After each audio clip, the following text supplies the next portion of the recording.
Hello and welcome to part 3, the final video in our series on navigating funding programs and community resources, information for caregivers. My name is Kelly McLeod. My pronouns are she, her, and I am a social worker with the Provincial Preschool Autism Clinical Intake and Care Coordination Team at the IWK. The goal of this series of videos is to provide caregivers with information about funding programs and community resources that may be helpful in managing financial costs families experience when caring for children who are autistic. If you want to learn about programs offered by the Federal Government of Canada or the Government of Nova Scotia, please watch Part 1 and Part 2 of this series, where we discuss those benefit programs in more detail. In today's video, we will review different programs and funding options that you can explore if you're looking for help connecting your child with recreation and leisure activities that are accessible and affordable in Nova Scotia. Families of children diagnosed with autism can experience challenges participating in rec and leisure activities. As we discussed in previous videos, autism affects everyone differently. Children with autism can experience needs related to communication, social, play, and/or motor skills, and other areas of development, and they may need different types of help and support in order to participate in certain activities. In addition to developmental needs, families can also face financial barriers that make participating in rec and leisure programs challenging. In the next few slides, we will focus on supports that are available to families that can lessen the financial burden associated with rec and leisure activities. QR codes have been included again for you to scan so you can go directly to program websites to read more details about the different programs that we will review.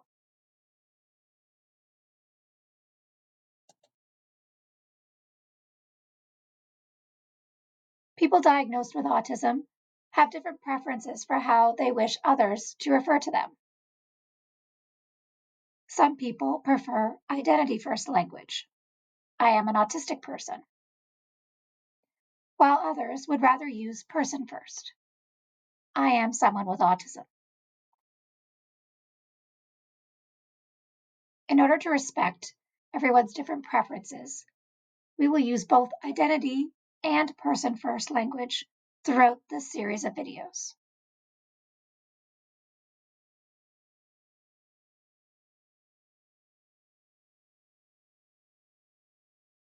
Before we begin discussing programs and supports that are available, it is important that we first clarify that these programs and financial supports that are discussed in this presentation are not provided or administered directly by the Provincial Preschool Autism Service, IWK Health, or its partner organizations.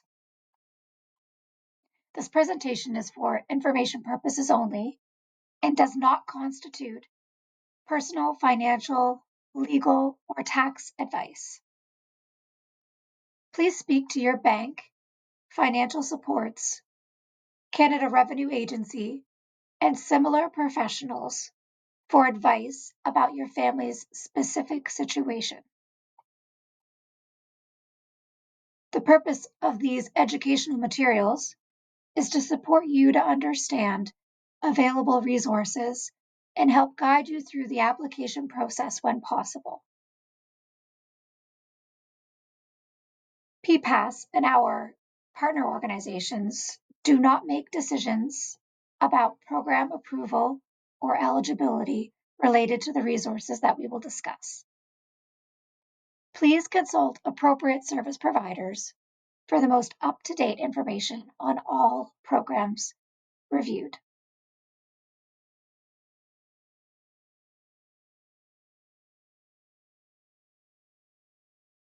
In this video, we will review some resources that are available to help children and families address barriers for participating in rec and leisure programs within their local communities in Nova Scotia.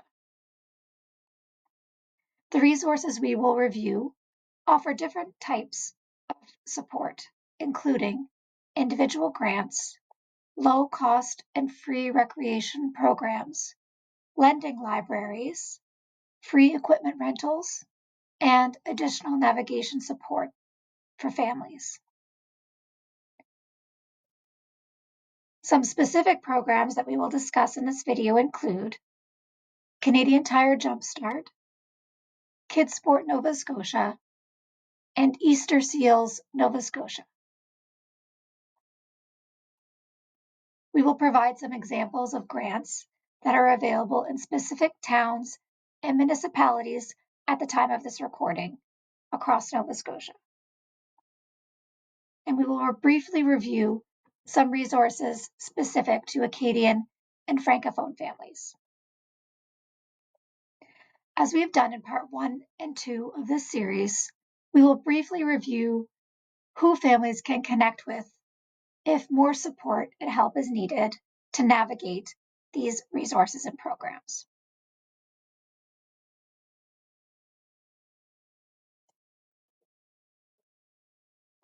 Some things for you to continue to keep in mind when you are applying for different funding and grant programs. Before you apply to any funding programs, make sure you have the most accurate and up-to-date information. We recommend that before you apply for a program, you contact the organization directly to ask about eligibility and to gather more specific information about the program. Some questions you can consider asking include, is the program based on family income? And if yes, what is the income cutoff? Does the funding need to be spent on a specific type of item, program, or service? Is there a time frame for spending the funds? Are there any limitations or rules about how and when funds need to be used?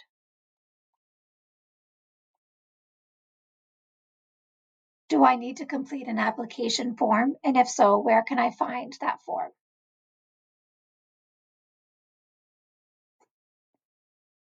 Also, what documents do I need to apply for this program? Getting this information can help you determine if your family is eligible and whether you have what you need to apply for that benefit or funding program.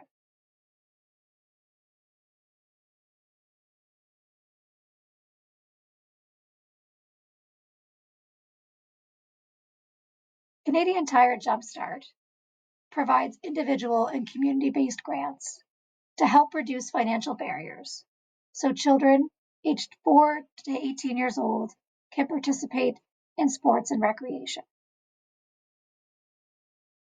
Eligibility is based on a family's income, and families need to complete an application form that includes providing information about family income and the specific program you want to enroll your child in. Eligible families can be provided with a maximum of $300 per application and a max of $600 of grant funding per child each year. If you want more information about the Jumpstart program and the grants that it provides, or to start an application for Jumpstart, you can scan the QR code provided or call the toll-free number shown on this slide. Kids Sport is another organization that offers individual grants for children under 18 years old to participate in sports and recreation programs. Families will also need to complete an application that asks caregivers to provide information about family income. Kids Sport can provide up to $500 in grant funding per year per child to participate in sports and recreation programs. Families can reapply for grant funding each year until children turn 19 years old, so long as the family is still meeting other eligibility criteria. If you would like more information about Kids Sport or to access an application, you can scan the QR code or, again, call the number provided on the screen or email to the email address provided.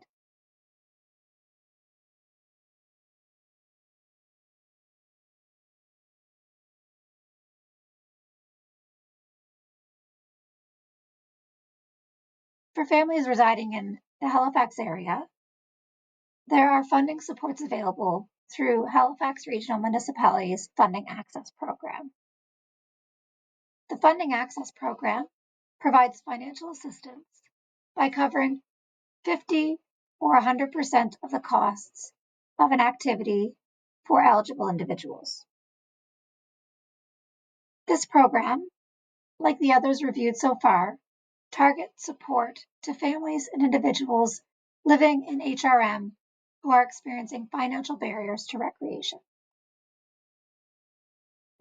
The Funding Access Program is not specifically for children diagnosed with autism or who are living with other disabilities. Halifax Rec does offer inclusion support for children so they can participate in recreation activities.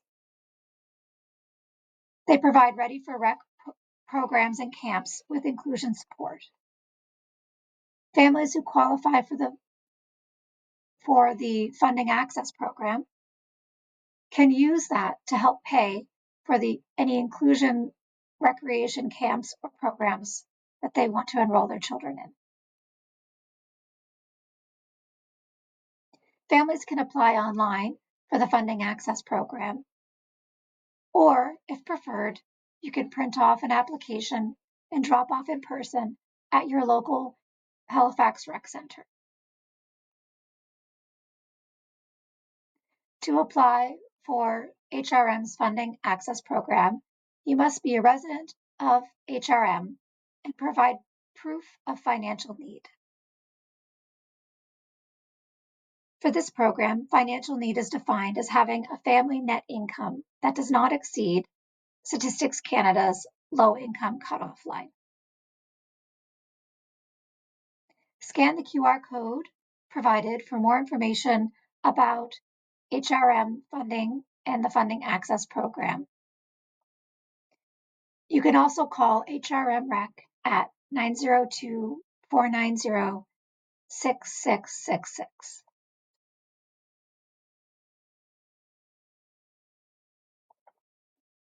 For families living in Kentville, there is the Spike Fund, which provides up to $200 in funding towards equipment and enrollment in recreation, leisure, and well-being programs. This fund is run through community donations. Kentville families who are interested in applying for this support can scan the QR code on the screen for more information about the fund and how to start an application.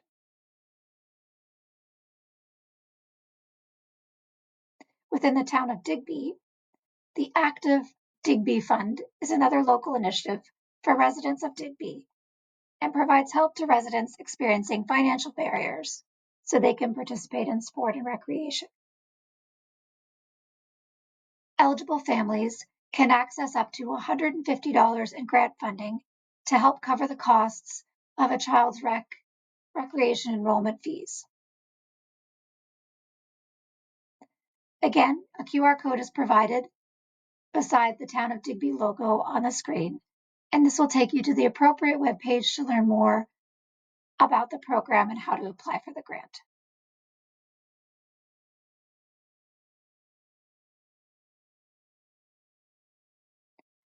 Families residing in Yarmouth who are in need of financial assistance can apply for grant funding through the J. Strong Memorial Fund.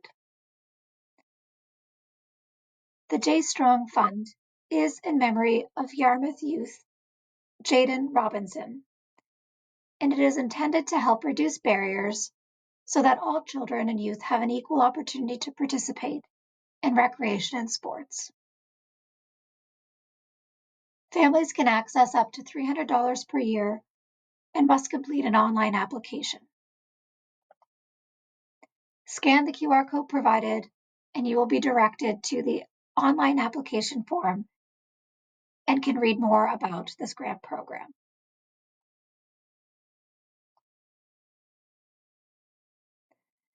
The town of Truro offers the Community Action Program, which provides grants up to $200 to residents of the town so they can participate in recreation programs. Families must provide information about personal finances and demonstrate a financial need to be eligible for the grant. Again, a QR code is provided that will redirect you to the Town of Truro webpage where you can learn more information about this grant and how to apply.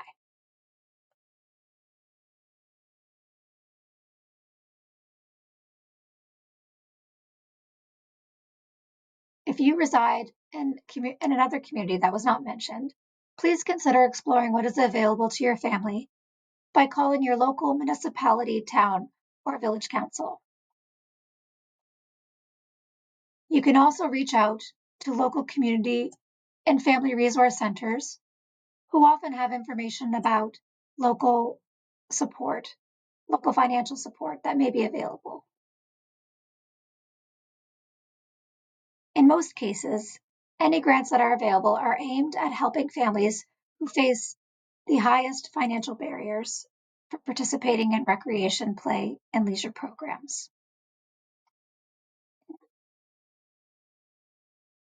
In addition to grants, most municipalities, towns, and counties in the province have options for free or low-cost child, youth, and family programming and activities. The towns of Amherst, Pictou, Antigonish, and the Cape Breton municipality all offer different free and low-cost child and family programming for residents. Some offer grants at different times to help families access rec and leisure activities. The majority of municipalities and towns have free rec equipment loan programs that families can access regardless of finances and income. Some programs require registration in advance. You can call your local town council or visit your town's website to find this information and learn more about what is offered in your community and how to access that for your child.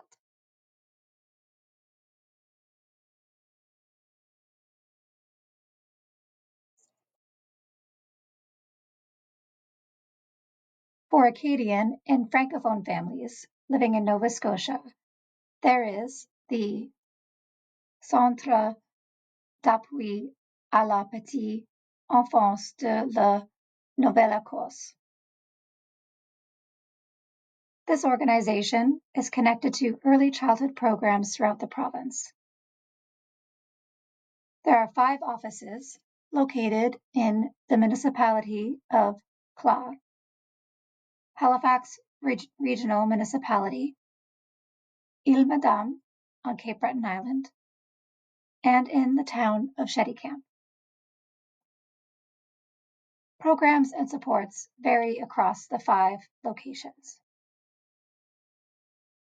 Some of the supports offered to families through this organization include information and resource navigation, lending libraries for families, and similar child and family-centered programming.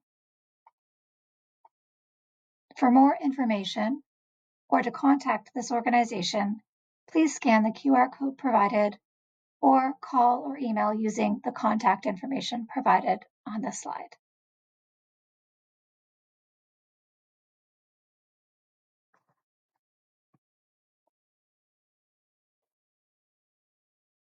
The Municipalité de Clah can also offer families support through the Community Recreation Program.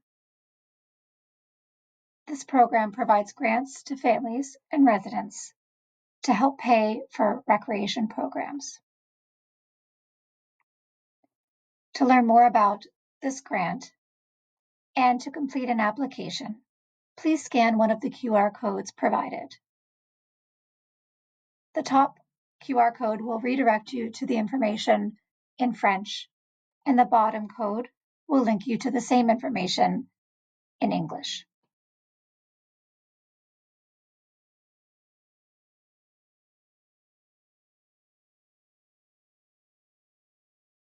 Easter Seals Nova Scotia is another organization that can offer individual grants and other services and supports to individuals with accessibility needs. Easter Seals is an international organization that provides programs and supports to help increase social inclusion and accessibility for individuals with disabilities in Canada. Services available through Easter Seals vary from province to province.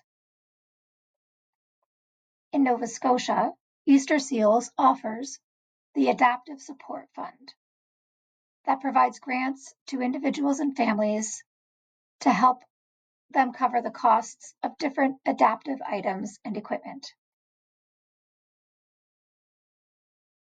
Easter Seals Nova Scotia also has an adaptive equipment loan program where individuals can access and borrow equipment to use when it is available.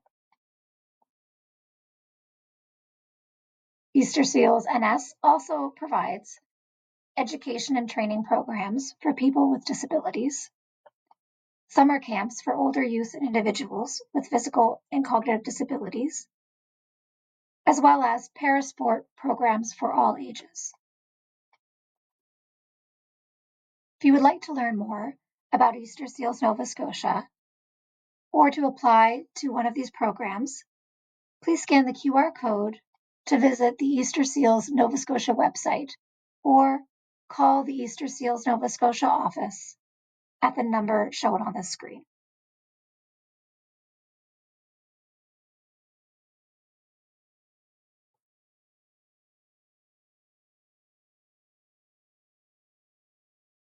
Easter Seals Canada also offers the Access To card program for individuals with disabilities that impact their ability to participate in recreation and entertainment activities.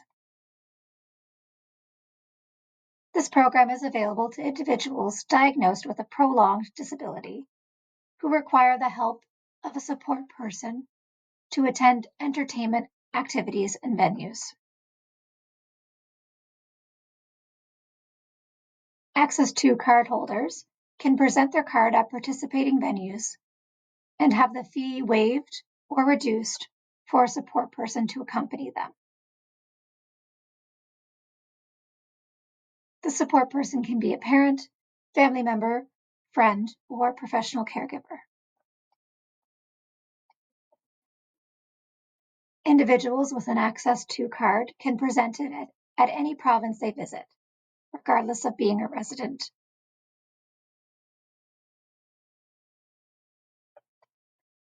There is a list of participating venues that accept Access To cards for each province. In Nova Scotia, some participating venues include Cineplex Theatres, Neptune Theatre, and Science, Heritage, and History museums.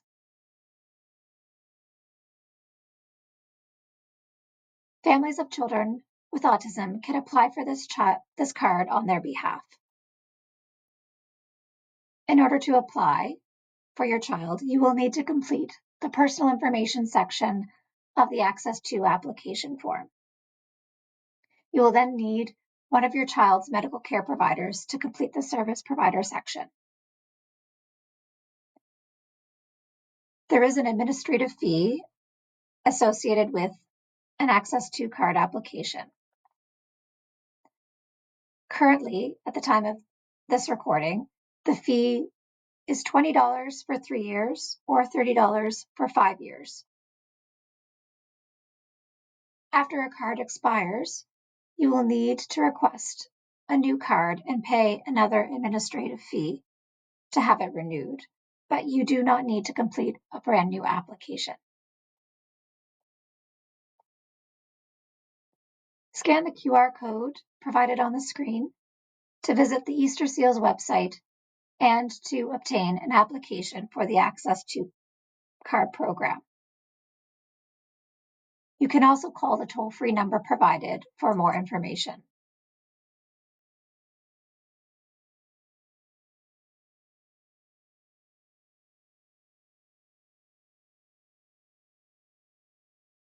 Other places families may find free or low-cost recreation and play programs are at your nearest Autism Nova Scotia chapter, your local family resource center, your community YMCA or YWCA, your local Boys and Girls Club,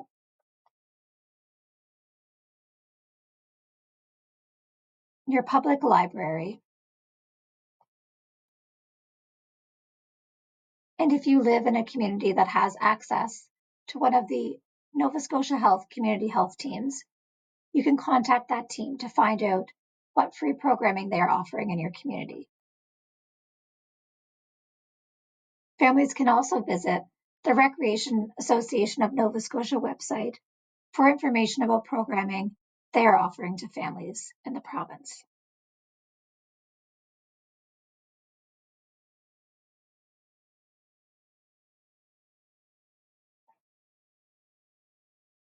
More options families can explore to help with funding for their child's recreation needs include local Rotary clubs, faith-based groups, kinsmen clubs, local Knights of Columbus chapters, Lions and Lionesses and Leo clubs, Royal Canadian Legions, school associations, local banks, and other local businesses.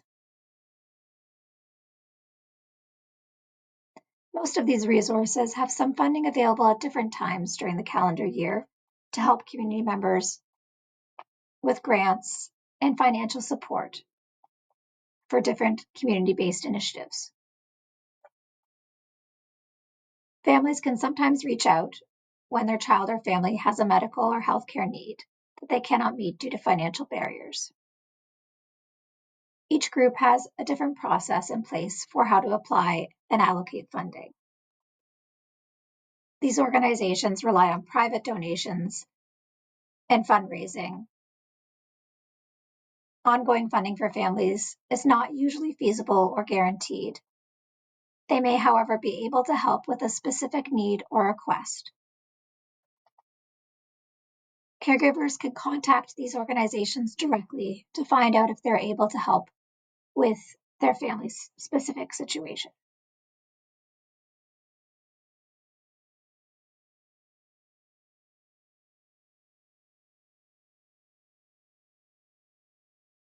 If you are a caregiver looking to apply for one of these programs, you will need to have certain documents to include in your application. This information was also reviewed in Part 1 and Part 2 of this series.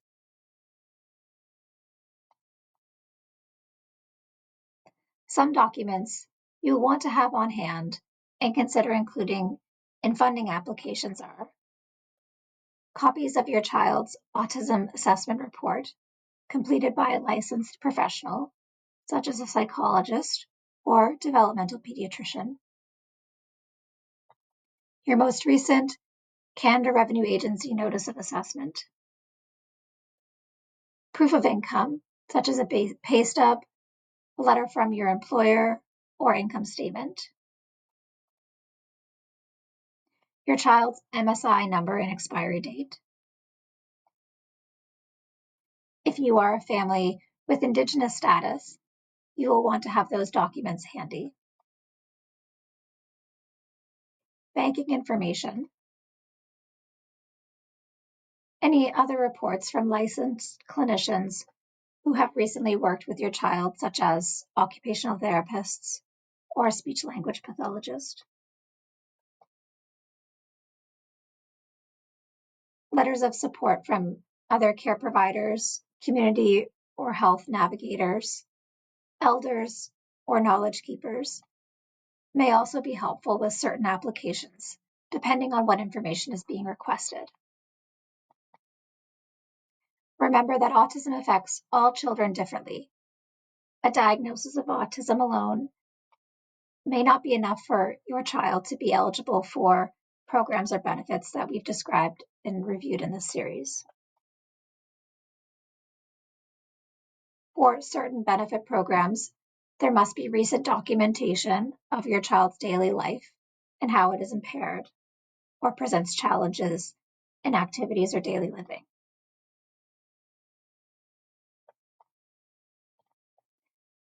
Have these documents together in a safe place where they're easy to find and pull out. That will make the process of applying for different funding and benefit programs a little bit more manageable and less daunting and time-consuming for your family.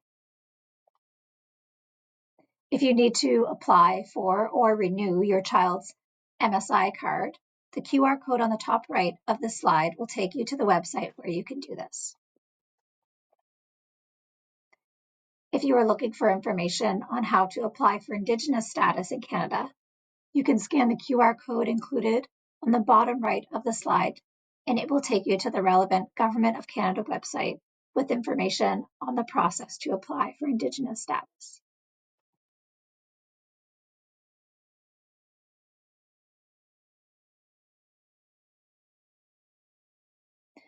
As we've mentioned in part 1 and 2 of the series, it's not unusual for caregivers to feel overwhelmed when trying to navigate different programs and resources that your child may need.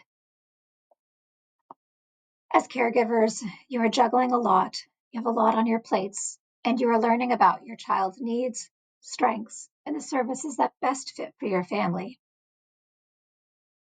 It is understandable to feel overwhelmed sometimes. While it can be a lot of work upfront, learning about different resources and applying for these programs, it can provide some relief in the long run. When you're feeling overwhelmed, there are people who can help you navigate these different programs, supports, and services. Depending on your situation, you can consider reaching out to your family doctor, pediatrician, or other healthcare clinicians working with your family. The IWK and Nova Scotia Health have Indigenous patient navigators who can assist Indigenous families to navigate different programs and resources or services. Nova Scotia Early Childhood Development and Intervention Services is another resource that may be able to help if your family needs additional support. They have offices throughout Nova Scotia and can provide early intervention and support services to children and their caregivers.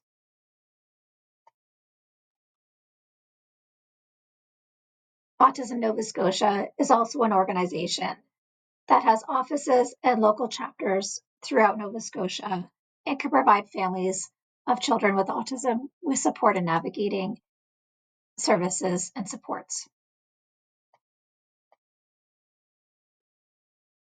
Families can also get help navigating services by calling 211 and connecting with your local community center.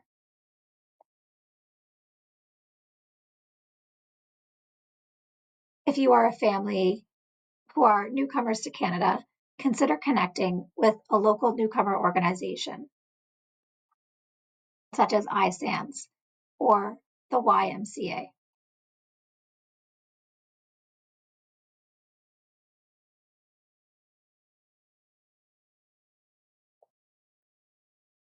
Thank you for viewing part 3, the final video in our series on navigating funding programs and resources for caregivers.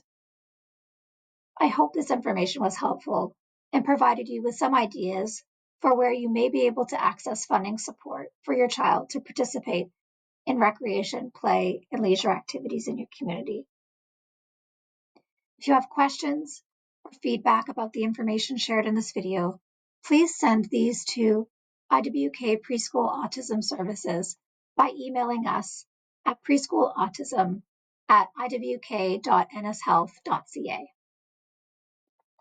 If you're looking for information about our services or want to view more of our educational videos and content, please visit the IWK Provincial Preschool Autism Services website, where you can find links to more videos from our autism education series.